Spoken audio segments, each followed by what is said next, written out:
Sinagot ng magkakapatid na Duterte ang komento ng gobyerno sa mga petisyon nila sa Korte Suprema na maiharap sa kanila si dating Pangulong Rodrigo Duterte. Kabilang sa kanilang ipinunto ang pagtanggi ng Solicitor General na ipagtanggol ang gobyerno sa nasabing mga petisyon. Nakatutok si Salima Refran. Git ng magkakapatid na Paulo, Baste at Kitty Duterte, hinimut kundi may saysay pa ang hiling nila sa Korte Suprema na utusan ng gobyernong pabalikin at iharap sa kanilang amang si dating Pangulong Rodrigo Duterte. Sagot nila yan sa komento ng pamahalaan sa petisyon nilang writ of habeas corpus sa Korte. Sa tugong yan, iginit nilang walang jurisdiksyon sa Pilipinas ang ICC. Ginamit nila ang taliwas na opinyon ng dalawang hukom ng ICC Appeals Chamber nang ibasura ng ICC ang apela noon ng Pilipinas na itigil na ang investigasyon ng ICC sa nangyari noong drug war. Sabi kasi ng dalawang hukom, kailangang may kasunduan sa panahong iginigiit ng ICC na may jurisdiksyon ito.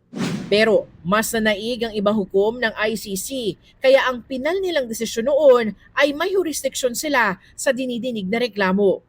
Giit ng mga Duterte, kumalas na sa Rome Statute ng Pilipinas nang arestuhin ang dating Pangulo. Binanggit din ang pagtanggi ng Office of the Solicitor General na ipagtanggol ang gobyerno sa nasabing mga petisyon na indikasyon nila na naniniwala ang Solgen na iligal ang pag-aresto.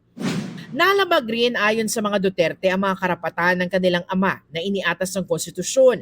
Gayon din ang nasa Section 59 ng Rome Statute na nagsabing kailangang iharap sa isang competent judicial authority ang inaresto.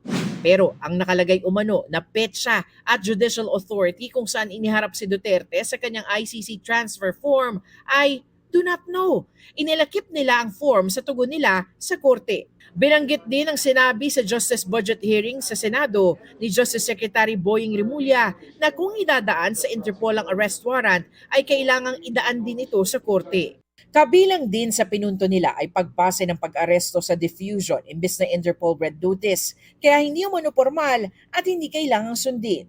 Ni hindi umano ito galing sa Interpol kundi sa legal branch lang ng ICC. Git ng mga Duterte, isa itong politikal na pagsuko ng isang Pilipino sa isang banyagang korte, kaya iligal, depektibo at labag sa konstitusyon. Lahat yan handa namang sagutin ng Justice Department sa Korte Suprema kung kailangan pa. Sa ngayon, sabi ni Rimulya, I think that we were able to give the legal basis for everything that happened on March 11. And I stand by everything that we did. para sa GMA Integrated News, Salima Refran, Nakatutok, 24 Oras.